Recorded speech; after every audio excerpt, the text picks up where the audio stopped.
بسم الله الرحمن الرحيم أخياري سؤال هذا وحين وصل عشرة ذني وإن شاء الله تعالى سي بلس بلس أرد قال يا وحي يسوي دين سيدين معناها لو استعمال كرا نفسي بلس بلس لفت هذا أما سوفت وير هذا قار كميدا إن شاء الله تعالى وأن تسدونا ما لنا كهذا دونا لكن كانوا كل ما كان استعمال يصير أنت بدو حتكون فنيسا وحكون فنيسا فايل أكون فنينا وحنا لأنه نيو waxaan noo soo furmaya halkan inta ayaan ku qoranaa insha Allah ta'ala cashirkeennii hore waxaa inoo mareysay waxa cashiradan soo qaadan introduction ka soo baxnay qaybtii koowaad ay ahayd lambar 2 waxaan ka hadalay cashirkeennii labaad waxaan ka soo hadalay sida loo isticmaalo si guud programmingka iyo waxyaalihiisa iyo programka C++ wuxuu ka kooban yahay cashirkeennii saddexaad wuxuu ahaa fast programka ugu horeeyay fast programka ugu horeeyay ayaan rabaa inaan sii wado waxaan baranaynaa waxyaalaha loo yaqaano ereyga maanta waxaan sii wadi doonaa see out ereygaas waxa waaye markaa rabtid inaad information soo bandhigto aad ku soo bandhigto computerka wax loo isticmaalo waaye shaashada rabto inaad wax ku soo bandhigto shayga aad u isticmaali lahayd ayaa loo isticmaalaa ereygaas marka ka soo qaado kale hadda waxaan rabaa inaan soo bandhigo si aan deeply ugu galo inta see out kaliya waxaan u isticmaali karo waxaan rabaa inaan soo bandhigo xog ka soo qaado kale xogta EVC-ga emailka dahabka waxaas oo dhan buu isticmaal inaan soo bandhigaan rabaa marka sidaan u isticmaali karaa anoo isticmaalay see out kaliya see out-ka waxaan u isticmaali doonaa aan bilaabo marka koorka insha Allah ta'ala waxaan leenahay hash include input output stream waxay noo ahayd midkii ugu horeeyay oo maxaan ku dhahay aanu isticmaalaynay markaan rabno inaan isku xirnana waxaan isticmaalaynay std-gaas si aan isku xirnay include-ka iyo waxa aan soo wadano main ayaan isticmaali karaa waxaa isticmaali kartaa aan ku dhahay dalabkii inti mainna waad dhihi kartaa this function ay ahayd functionkaas waxaan u isticmaalaynaa inaan ayada aan waxay main functionka waa functionka ugu weyn oo inoo soo bandhigayso shaqadeena kuwana waxaa loo yaqaanaa braces kuwana waxaa loo yaqaanaa bracket marka bracket iyo braces laba ay kala yihiin اللهم صل على محمد waxaan rabaa marka waxaan rabaa inaan soo bandhigo EVC-ga oo kaleeto ardayda waxaan ka dalbanayaa insha Allah ta'ala inaad soo bandhigtaan idinkuna qof kastaba email dahab dukaan waxaas ardayda u jiray idinkuna insha Allah ta'ala waxaan leenahay marka include waxaan leenahay marka ka soo qaado kaleeto see out hadda waxaan rabaa inaan soo bandhigno kan oo EVC oo kale marka waxaan leeyahay number 1 colon markaan dhaw waxaan leeyahay itus haraaga ayaan leeyahay semicolon leeyahay marka waxaan leeyahay rabaad see out meeshaan aan gashanaa waxaan leeyahay number 2 waxaa ku qoran oo kale ka soo qaado kaleeto kaarka hadalka oo kale waxaan leenahay mar labaad semicolon waxaan leenahay oo kaleeto sidoo kale see out mar labaad number 3 waxaan leenahay bixi biil semicolon waxaan leenahay mar labaad soo bandhig waxaan soo bandhigaa uu leeyahay number 4 waaye colon aan leeyahay uu wareeji EVC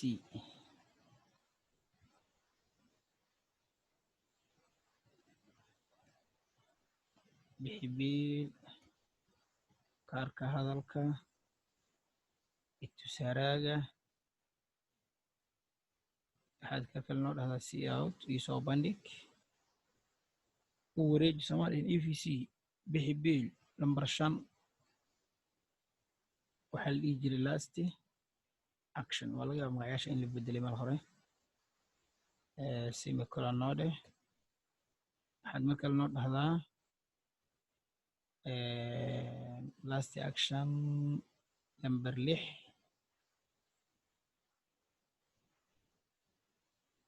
number 5 waaye midkan number 6 salaam bank soo darsa marka adiga intaan rabaa marka waxaan rabaa inaan kan kaliya soo bandhigo EVC insha Allah ta'ala soo program aan qori doonaa waxaan leeyahay marka programkaygaan save gareysanayna save aan leenahay halkaas aan ku dhufsanaynaa hal mar iyo combine aan isla socotaa waxaan noo dhahdaa warkaas oo kaleeto kasoo qaadoo kaleeto waa lagjar waxaa noo dhahdaa lagjar 4 how to use cout. Okay, combine aan ranaan karnaa marka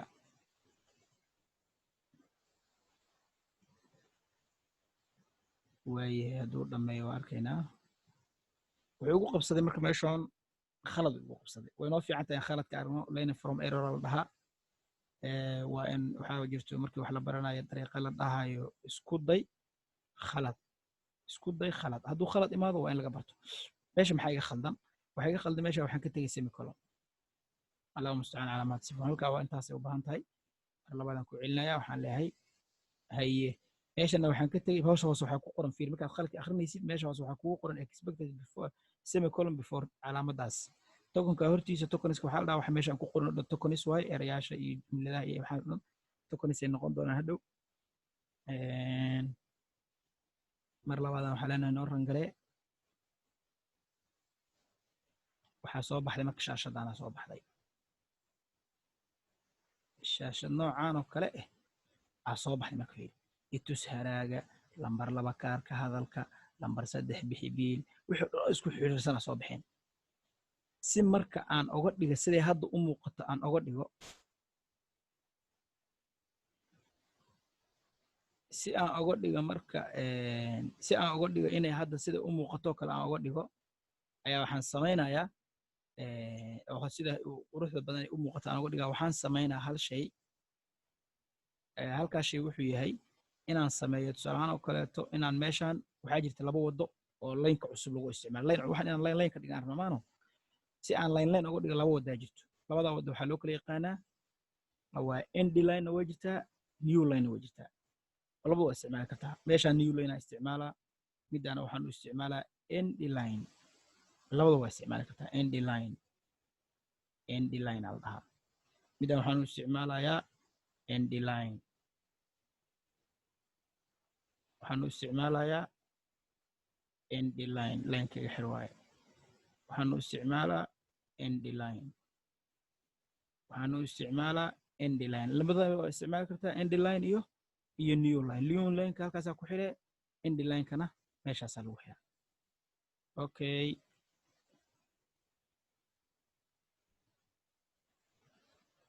اللهم صل على محمد kan u diro aran dhaho marka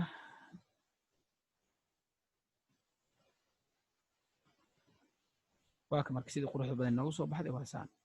waxaa noo soo baxday tusaraaga waxaa noo soo baxday bixibiil barta haddii aan waweyneyn karo aan waweyneeyo si aad wax badan uga aragtid oo intiisaan leenahay waxaa inoo dhahdaaba 24 ilaa 28 waa ka marka itusaraaga kaarka hadalka bixibiil wareeji last action salaam banki si wada adeeg si dhamaysto marka ani hadda maanta waxaan rabaa meesha ka aragtid sida loo isticmaalo ereygaas soo bandhiga ah ee si out ah iyo sida loogu soo bandhigi karo waxaa rabtid haddaa rabtid kan intaa ka bedelatid waxaad ku soo bandhigtaa 10 magacyo 10 qofood waxaan rabaa hadda inaan ku soo bandhigo 10 qofood magacyashooda maxaan leeyahay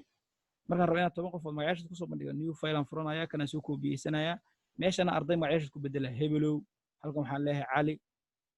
inta waxaan leeyahay maxamed inta waxaan leeyahay maxamed inta waxaan leeyahay xasan inta waxaan leeyahay jaamac inta waxaan leeyahay jaamac inta waxaan leeyahay maxaan ku dhahayay inta waxaan leeyahay faadumo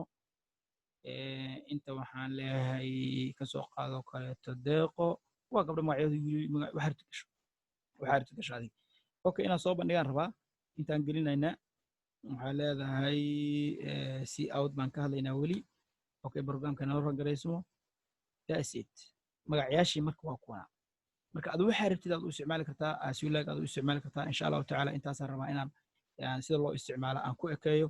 waxaan rabaa marka meesha inaad fahantid si out sarta u isticmaali kartaa adi waxaa muhiim ah inaad si out qortid calaamadahaas insertion operators loo yaqaana dhexdaan waxaad gelisay sidaas ku soo baxayaan new line oo saas waa isticmaali kartaa endline waa isticmaali kartaa as you like insha allahu tacaala qaybtaasna kaasaan ku joojinaynaa wasalaamu calaykum waraxmatullahi wabarakaatu